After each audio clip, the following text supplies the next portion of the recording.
This is Tom Kozlik, Head of Public Policy and Municipal Strategy at Hilltop Securities. Thank you for joining us for this 2026 episode of the Hilltop Talks Politics and Finance podcast.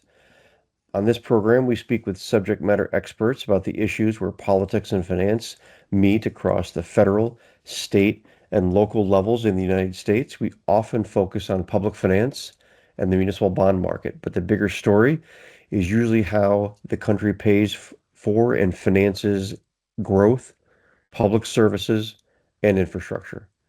Today, we are talking about energy, public power, and the strain that new demand is placing on the systems people rely on every day.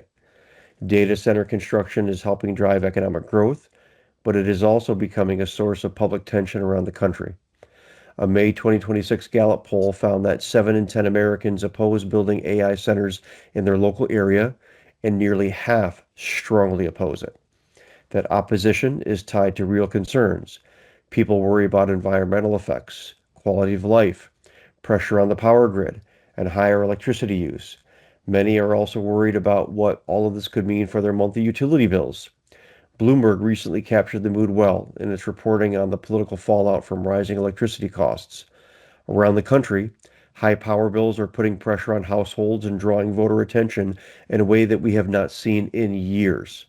For many people, this is no longer an abstract debate about tech change or economic growth. It is about affordability and whether the cost of modern life is moving out of reach.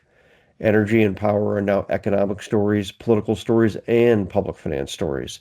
And to help us understand what is changing and how this is evolving, I'm joined today by Rachel Cortez of Moody's Ratings.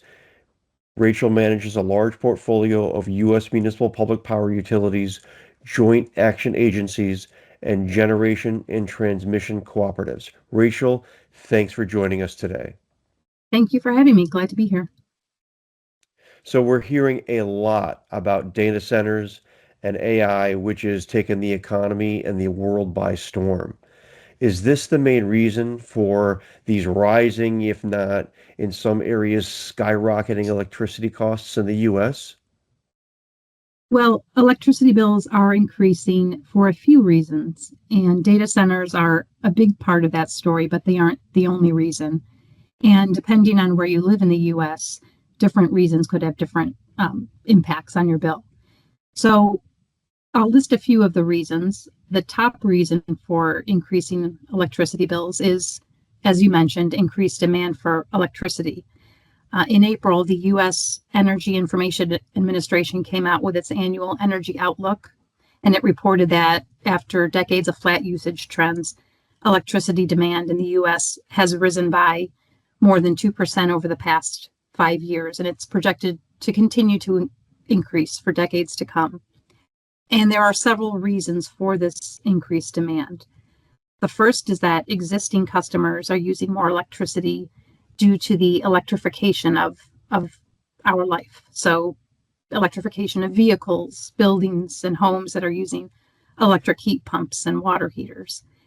But then demand is also increasing because of new customers. So in the population growth of Sunbelt areas in the U.S., the onshoring of manufacturing, so different industries like autos, appliances, semiconductors, some of these large industrial facilities like semiconductor fabrication plants use a lot of energy.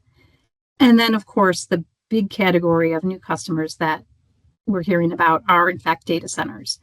And we're seeing this in many places in the U.S. The two big hotspots, though, are Northern Virginia and Texas. So could you talk a little bit about the dynamic about how uh, energy, electricity rates are set for existing and new customers? And can you talk a little bit about that dynamic? Sure. So essentially, a lot of it boils down to supply and demand. In much of the U.S., utilities buy their power through markets. Natural gas is the top source of electricity generation in the U.S. It represents about 43 to 44% of generation. And in places where natural gas is used for generation, these prices can have a real impact on customer bills. We're seeing this right now in parts of the Northeast and the Mid-Atlantic especially. And most utilities have a form of power or fuel cost adjustment rates that they can pass those costs on to customers. So how are the utilities handling the rising demand, especially in those areas like in Northern Virginia and Texas? How are the utilities handling the demand from those power-hungry data centers? And are there situations where the data centers are supplying and or creating or bringing their own power into the mix? Yes, for data centers, there's tremendous value in being connected to the existing grid. It's reliable, it's cheaper than building your own generation. And so early on, data centers were focused on connecting where utility systems had excess capacity. But as that excess has dried up due to the supply and demand dynamics that we talked about, Hmm. and utility planning and regulation is generally slower, we're seeing an increase in data centers bringing their own power. But for many data centers, their own power, their on-site power doesn't meet all of their electricity needs, and they still need to connect to the grid. And so the risk for utilities is that they can overbuild for demand that never materializes. And that can lead to the risk of stranded assets if a data center customer stops using electricity altogether. And technological uncertainty complicates the forecasting of data center usage. So what utilities are doing to mitigate some of these risks is that, when they receive inquiries from data center developers, and we're hearing that these inquiries are becoming more and more frequent, utilities are ensuring that data center developers pay up front before any planning begins. They're using different mechanisms and contracts for minimum payments regardless of use, penalties for early termination, and those sorts of things. So one of the things that this is making me think about is the uh, recent efforts, the recent international efforts, I should say, to for carbon transition and net zero legislation. How is that affecting? Uh, how is the data center construction? How is this increase in energy demand conflicting with the carbon transition, the net zero legislation, and how is that affecting electricity bills? So that brings us to the second main reason for increased electricity bills, apart from increased demand.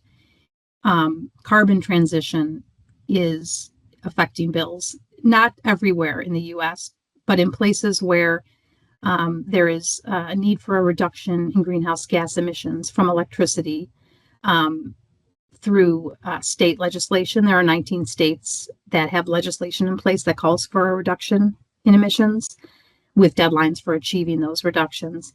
And even in states without mandates, some communities or individual utilities have carbon reduction goals. And to meet these goals, these utilities are sourcing more of their energy from renewables like wind and solar. Hmm. And the building of new wind and solar generation in and of itself is not particularly expensive. In fact, the economics have improved significantly. But integrating them onto the grid, particularly in places like California, where there's long queues to connect to the grid, that's where the cost can really show up in bills.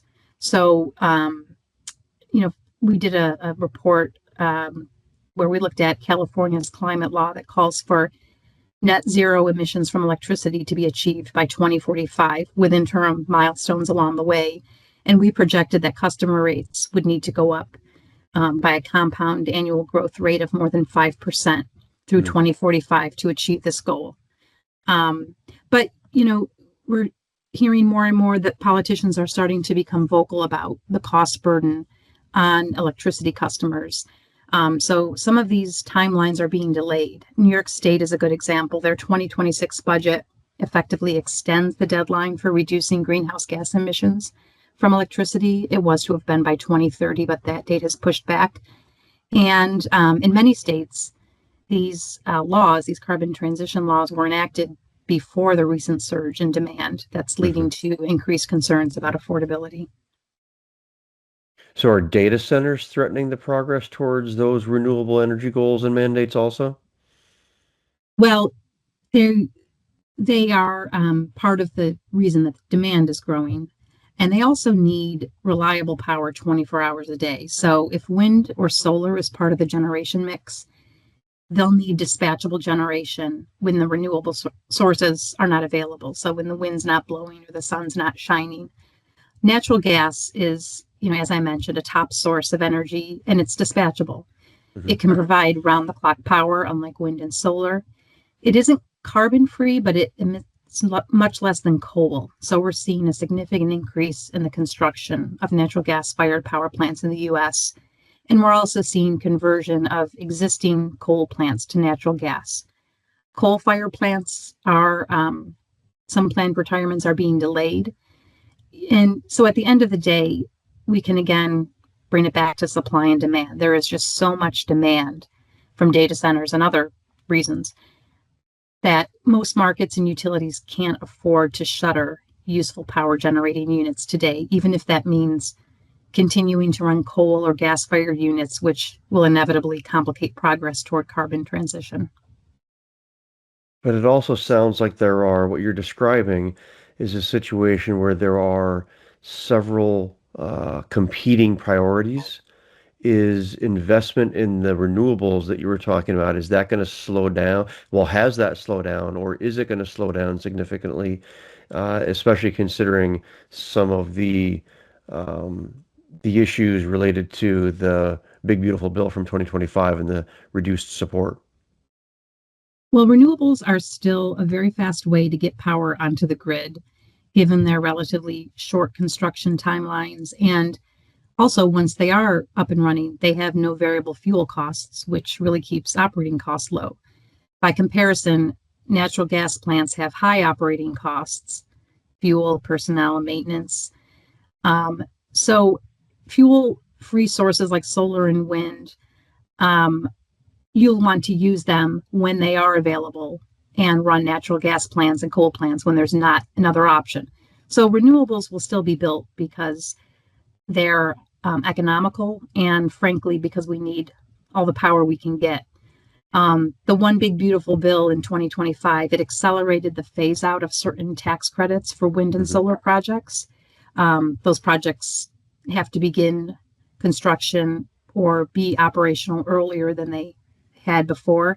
So it will slow the development of wind and solar, but we don't believe that it will halt the trajectory over the long term because a lot of these mandates exist at state levels. And again, the economics of renewables have significantly improved, even with the changes from the One Big Beautiful Bill. So, what about the other areas of the U.S. where there hasn't necessarily been an increased demand for electricity from data centers, and where there aren't the carbon transition mandates? What are some of the reasons of why it is that folks are seeing increased electricity bills in those areas? So this brings us to the third main reason that electricity bills are rising. So in addition to increased demand from data centers and others, in addition to the costs to bring on renewables, the third main reason is the need to modernize and strengthen the grid. There are three main components to the electrical system in the US. We've been talking a lot about generation, which is the first component. But then we also have transmission systems, which are the high voltage lines that bring power from the generation source. And then distribution systems, which are the lower voltage lines that bring power to buildings and homes. Transmission lines are sort of like the highways, and distribution lines are sort of like the neighborhood streets. And so all three of these components, generation, transmission, and distribution, need investment, even in areas where demand hasn't been growing. And that is due to two main reasons. First is age. A lot of these assets are 50, 60 years old. They're approaching or are beyond their useful life. And so as assets age, the cost of maintenance increases, the risk of forced outages increases. So there's a need to modernize these assets. And then the second reason is weather related. Most of Hmm. the power outages in the US are the result of weather. And so infrastructure needs to be hardened to protect against severe weather events like hurricanes or extreme temperatures. So a few examples of this in Texas, which, as you know, experiences storms and extreme temperatures in the winter and the summer. We estimate that about 220 billion will be needed to be invested over the next decade on transmission lines. This is to meet demand, to integrate new generation capacity, but also to strengthen reliability. And then, getting back to the renewable energy goals, the cost to upgrade infrastructure in some cases is competing with renewable energy goals. In California, utilities are paying to fortify infrastructure against wildfires, and they're also working toward the carbon-free goals that I've mentioned. So undergrounding power lines is a good example of this. This improves reliability, helps to prevent wildfire risk, and it is obviously in the interest in public safety, but it's very expensive. California's largest utilities are dedicating about 25% of their capital to wildfire mitigation. And so this is crucial, but it's competing with capital available for the clean energy mandates that we discussed. So are there any other state level, regional level, national level reasons of why it is that users are seeing increased electricity bills? Well, so all of the reasons that I've mentioned, the big thing that sort of affects everything is inflation. Costs are going up overall. Interest rates are higher, which means that the cost of borrowing for these capital projects is increasing. The new materials that are needed to replace these aging assets, the cost of these materials is far greater than what was used to build the existing assets. I mentioned that natural gas-fired plants are relatively cheaper to build, but they are still much more expensive than they used to be. One study, there's lots of studies out there. One study showed that the cost of building a new combined cycle gas turbine plant increased by 66% in 2 years, from 2023 to 2025. And they take a lot longer to build than they used to. Major manufacturers are reporting order backlogs and very long wait times of 4, 5, 6, 7 years. So those who order early are at an advantage.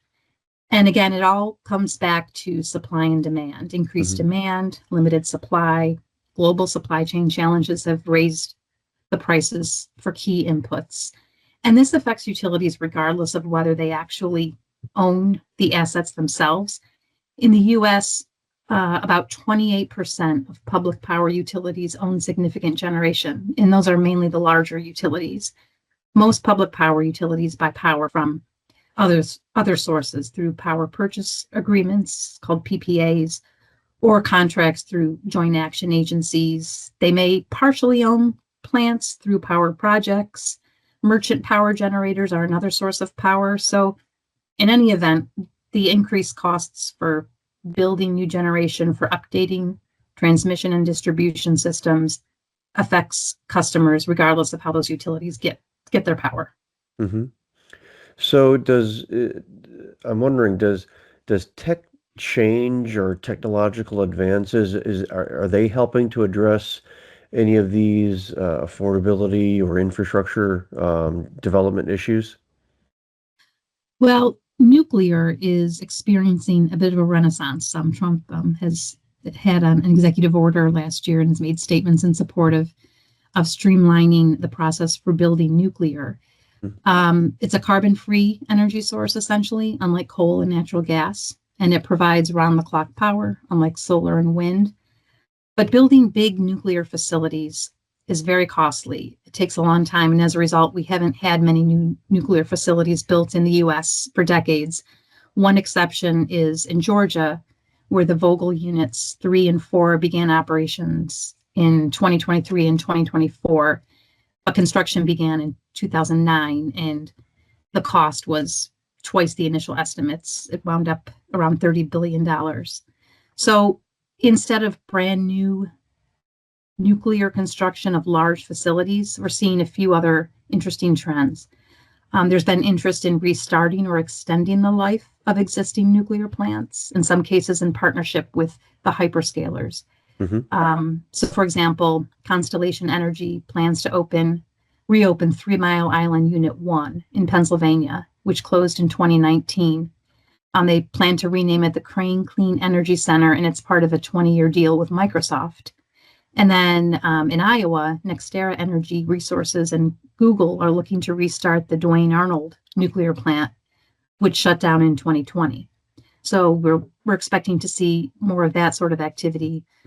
Also, small modular reactors, SMR, those show promise in the long term. These are compact factory-built nuclear power plants, about a third of the generating power of a traditional large-scale nuclear reactor.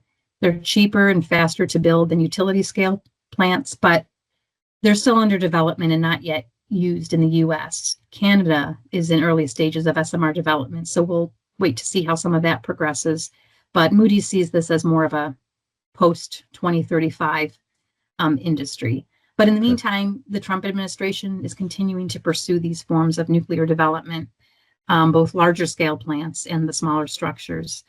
And then I mentioned natural gas. Some new plants are using a hydrogen blend to reduce emissions, but again, we don't think there will be a big role for this for, at least another 10 years. Mm-hmm. Well, I'm going to close out our discussion. I wanted to ask you one last question about investor-owned utilities. I'm wondering if investor-owned utilities are experiencing the same issues as the public utilities. So here's where I can end on a positive note in terms of public power. Investor-owned utilities, their rates are higher than public power utilities, and they're increasing relative to public power utilities. Overall, public power utilities have about 14% lower rates than investor-owned utilities. And this is for a few reasons. They can issue tax-exempt debt. They don't have shareholders. Public power utilities cover about between 28 and 30% of Americans. Investor-owned utilities cover the rest. Mm-hmm. And there's been some public movement toward municipalization of electric utilities. For example, Ann Arbor, Michigan, Tucson, Arizona, there's been some demand to have a municipalization of the investor-owned utilities there. It remains to be seen if that'll happen. But, public power utilities, even though the rates are lower, it's still not necessarily easy to raise rates. They're governed by elected officials, city councils, or in some states like Wisconsin, state regulators who are concerned about affordability for their constituents. Ratepayers care the most about increases in their own bill, not necessarily how the bill compares to the nearby IOU. So, that's definitely something that politicians are considering. And, along with electric rates, they also have to think about resident income levels, taxes, housing, other costs of living. So in this environment, we're seeing both investor-owned utilities, IOUs, and public utilities finding it harder to raise rates. For IOUs, we're seeing state regulators pushing back on rate cases in many states, Connecticut, Georgia, many others. We're seeing state legislation aimed at protecting ratepayers from data centers. And, a few months ago, the Pennsylvania governor made headlines for sending a letter to utilities expressing intent for even stronger intervention in rate setting. And this could apply to both IOUs and municipal utilities in Pennsylvania. So public power rates are lower, but they're still experiencing a lot of the similar pressures that investor-owned utilities are experiencing. Pressures, competing priorities. It sounds like this dynamic is going to be with us for a while. Thank you very much for joining us today, Rachel. This was very informative. I enjoyed this, and I'm sure our listeners did as well. Thank you very much for having me. I enjoyed it as well. And thanks very much to those who tuned in and downloaded our recording today. We really appreciate you listening. For those interested, you can also see the recent Hilltop Securities economic and municipal commentary and listen to our podcast by going to hilltopsecurities.com/commentary. You can get the podcasts on iTunes and Spotify. You can follow me on X and LinkedIn. Thanks again, everyone. We look forward to bringing you more color in the future related to topics that intersect the worlds of politics, finance, and public finance.